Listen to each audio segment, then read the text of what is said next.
Chapter 3, Building the Hub. Aisha wakes to voices downstairs. Maya and Lena already up. She checks her phone, 7:15 a.m. She dresses fast. Jeans, t-shirt, work clothes. The kitchen smells like coffee and smoke. Not smoke from cooking, smoke from outside seeping through every crack. We need stations, Maya says. She's got a notepad, sketching boxes and arrows. Food here, supplies there, first aid in the corner. Lena sits with her laptop. We've got 33 people total now. The list keeps growing. Aisha pours coffee. When do we open? Today, Maya says. Now.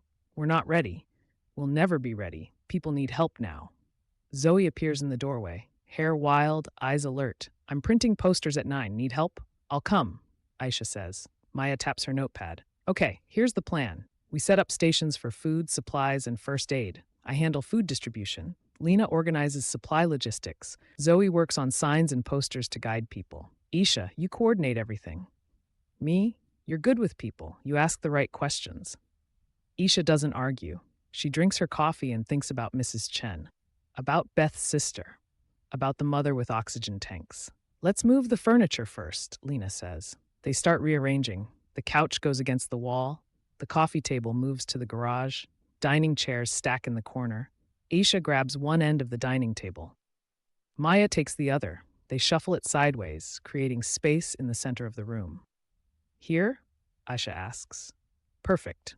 Sunlight cuts through the windows, orange light filtered through smoke. It makes everything look apocalyptic, like the world is ending in slow motion.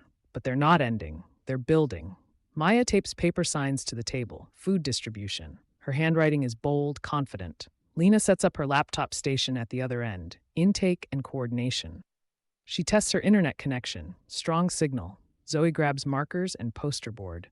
She works fast, lettering clear and bold. Medical supplies. First aid, volunteers check in here. Each sign is a small work of art, colors carefully chosen, messages direct. The house transforms. What was their living room becomes something else, something purposeful. A command center, a lifeline. Isha stands in the middle, watching it take shape. Her notebook is in her hand. She should be documenting this, capturing the moment, writing down the exact sequence of events, how they moved the furniture, how Maya organized the food section, how Lena set up her database, how Zoe's art brought order to chaos. Instead, she just watches. Sometimes the moment is too big for words. What do you think? Maya asks, wiping dust from her hands. It's actually happening.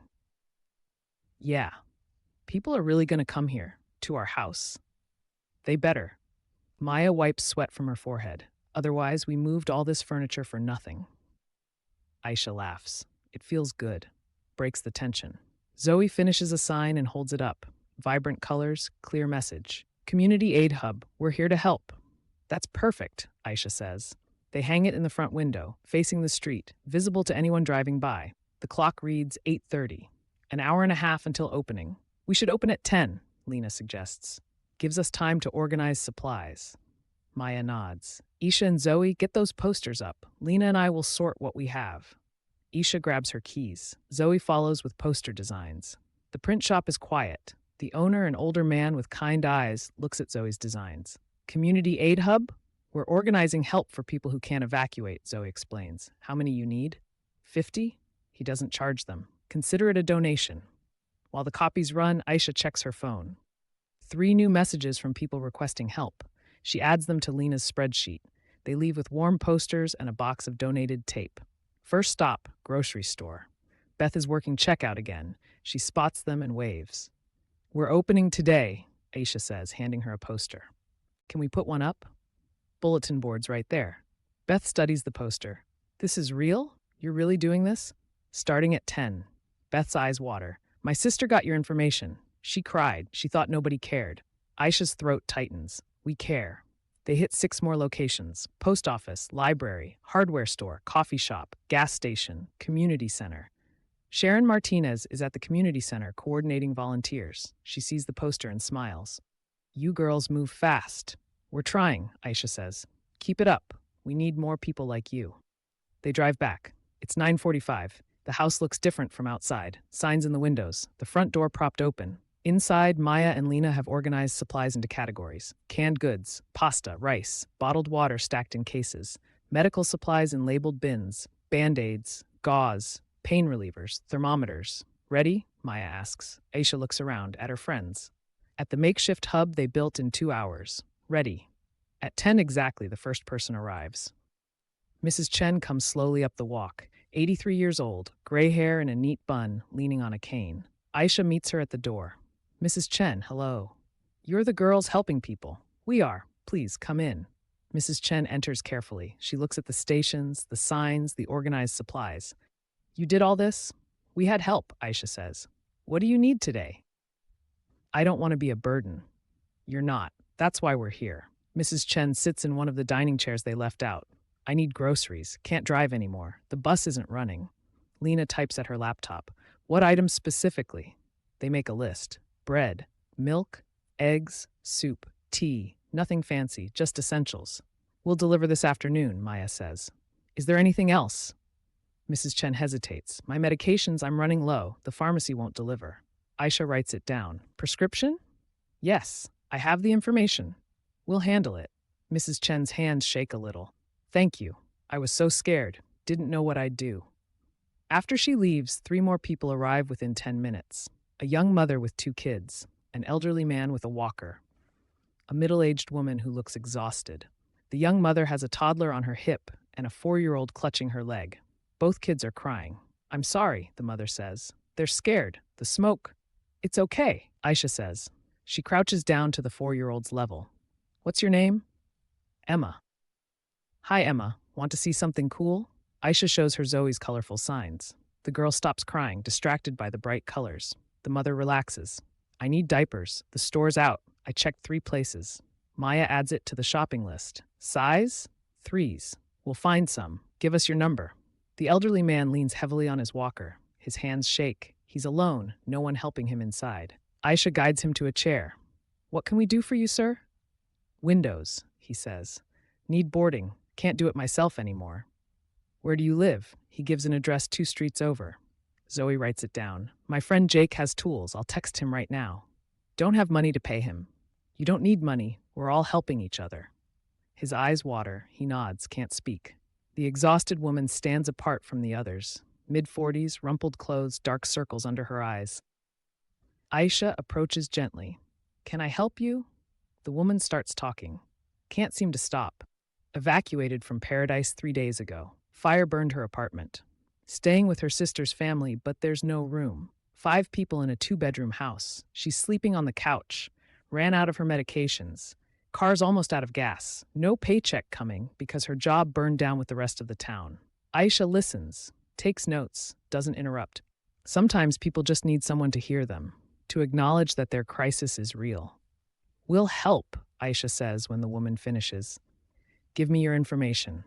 We'll figure this out. I don't even know what I need. That's okay. We'll figure it out together. Lena tracks everything on her spreadsheet. Names, addresses, needs, priority levels, color-coded categories for urgent versus manageable. The spreadsheet grows, each entry a person, each person a story.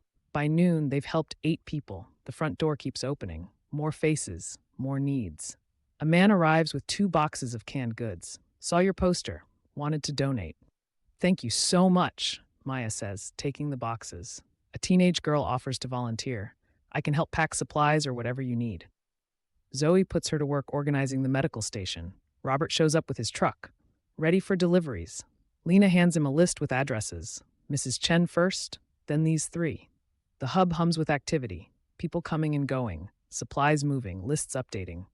Aisha stands near the intake station, notebook in hand. She should be writing. Capturing this for her article, for the story she wants to tell, but she's too busy helping, too busy answering questions and solving problems. A woman asks about evacuation routes. Aisha pulls up a map on her phone, shows her the best way south. A man needs information about fire shelters. Lena has a printed list from the county. She hands it over. Someone needs gas money. Maya counts out cash from their emergency fund. Bring back a receipt. The work is constant, exhausting, necessary. Around 2 p.m., Aisha steps outside for air. The smoke is thicker than this morning. She can taste it, metallic and bitter. Maya joins her. This is working. Yeah. You doing okay? Aisha nods. Just needed a minute. Take 5. I've got it. Aisha walks to the end of the driveway. The street is busy, more cars than usual, people loading up vehicles, preparing. Her phone buzzes. Her editor. Any story updates? The fire coverage is hot right now. She should have something. Photos, interviews, a narrative, but she can't think about that, not yet. She types back, working on something bigger, will send soon. She heads back inside. More people have arrived. The living room is crowded. Zoe's signs help direct traffic. People move through stations efficiently. No chaos, just organized purpose. Aisha takes her spot at the coordination table. A couple approaches. They need help moving their belongings out of a flood zone near the creek. We'll find someone with a truck, Aisha says. She texts Robert. He's already on his third delivery, but says he can swing by after. The couple looks relieved. We didn't know who to ask. That's what we're here for. More volunteers arrive. Sharon sends 2 people from the community center. They jump in, helping sort supplies and manage the flow. By 4 p.m., they've helped 23 people, given out food, coordinated deliveries, connected people with resources. Aisha's hand cramps from writing. Her voice is hoarse from talking, but people keep coming. Evening hits hard. The flow of people doesn't stop. If anything, it increases. Word spread somehow, social media maybe, or neighbors telling neighbors. A family of 5 arrives, 3 kids under 10, parents looking shell-shocked, then a man with 3 dogs on leashes. No shelter will take them. I can't leave them. 2 college students who need gas money to get back to school in Oregon. An elderly couple holding hands, both moving slowly. The stations get crowded. Lines form at the intake table, at the food distribution, at the supply bins. Voices overlap. Questions come faster than answers. How long will this take? Do you have baby formula? Can someone help me fill sandbags? My neighbor needs oxygen. Aisha tries to keep order. Please sign in here. We'll get to everyone. But there are too many needs. Not enough supplies, not enough hands. Maya's food station runs low. The pasta is gone. Most of the canned goods are distributed. She's down to rice and beans, a few cans of soup. We're running out, she says to Aisha. I know. What do I tell people? Tell them the truth. Lena's spreadsheet grows. 33 names becomes 40, then 50, then 55. Each name a promise, each promise a responsibility.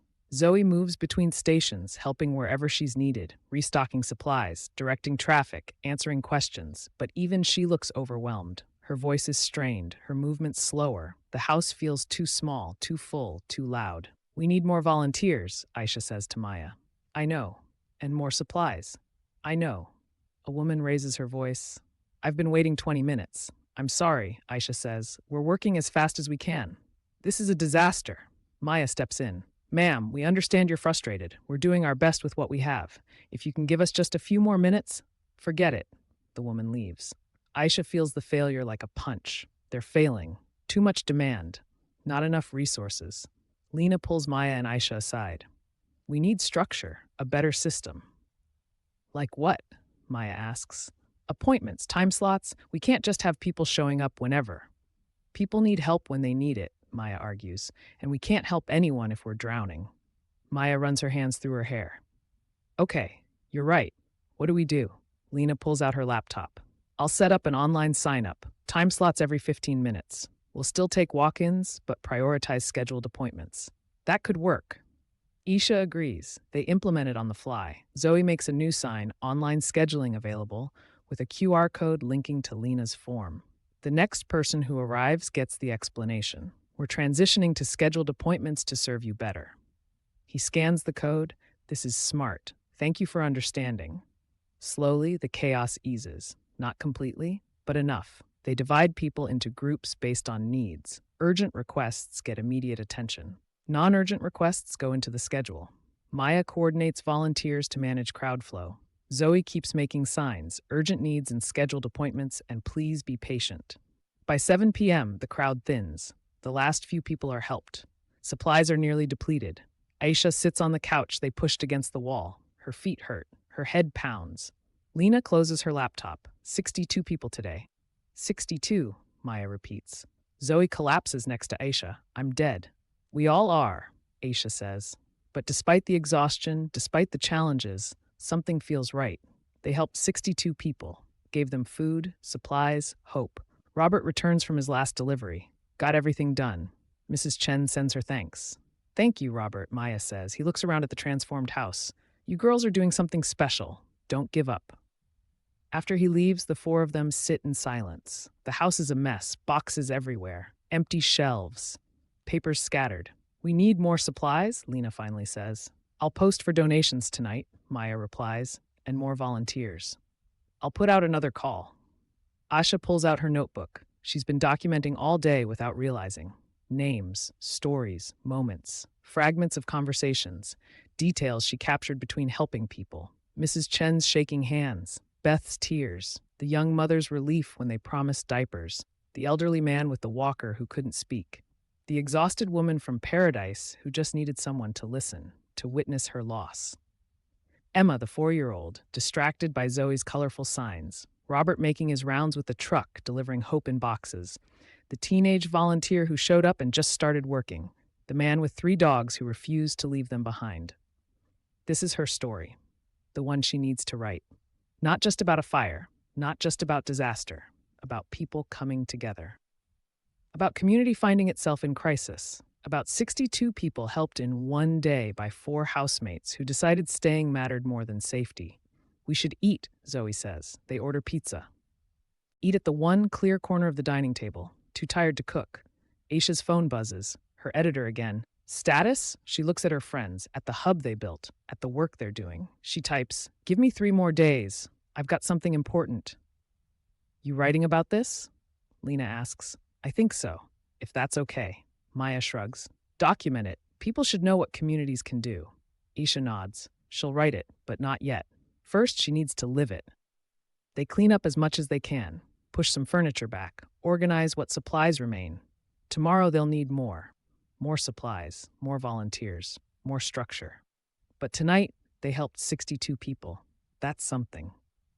Aisha climbs the stairs to her room around 10 p.m. Every muscle aches. Her voice is raw from talking all day. Her hand cramps from writing names and needs and promises. She sits at her desk and opens her laptop. The glow of the screen makes her eyes water, or maybe it's exhaustion, or smoke, or everything. She starts typing, not the article, not yet, just notes, observations, the day's events in fragments she'll piece together later. Morning, we transformed our home into something bigger, moved furniture, created stations, hung signs, 4 friends building a lifeline. Afternoon, people came, more than we expected, more than we planned for, each one with a story. Each one with needs we promised to meet. Mrs. Chen needed groceries and medication. Beth's sister needed support. A mother needed diapers. An elderly man needed help boarding windows. A woman from Paradise needed someone to listen while she processed losing everything. Evening. Chaos. Lines forming. Supplies running low. The moment we almost broke. Then Lena's solution, appointments, structure, order from chaos. We adapted. We helped them. 62 people. One day. And tomorrow we do it again. She saves the document. Tomorrow she'll write more. Capture more of the story unfolding around them. Tonight she needs to sleep. Her editor wants a story, but this is bigger than one article. This is a movement starting in a living room on Forest Lane. Tomorrow there will be appointments, scheduled slots, better organization, more volunteers hopefully. More donations, maybe. Tonight, there's just exhaustion and smoke and the satisfaction of knowing 62 people went to bed with help they didn't have this morning. She lies in bed, smoke-tinged air seeping through the window, the orange glow still visible on the horizon. The fire is still burning, still threatening, but so is their work, their effort, their community. Asha closes her eyes, thinks about tomorrow's appointments. The online system Lena built, the volunteers who showed up, the donations that came in. They're not alone in this. The whole community is waking up. She falls asleep to the sound of distant sirens and the hum of her phone vibrating with new requests for help. Tomorrow, they'll help more people. And the day after, for as long as it takes.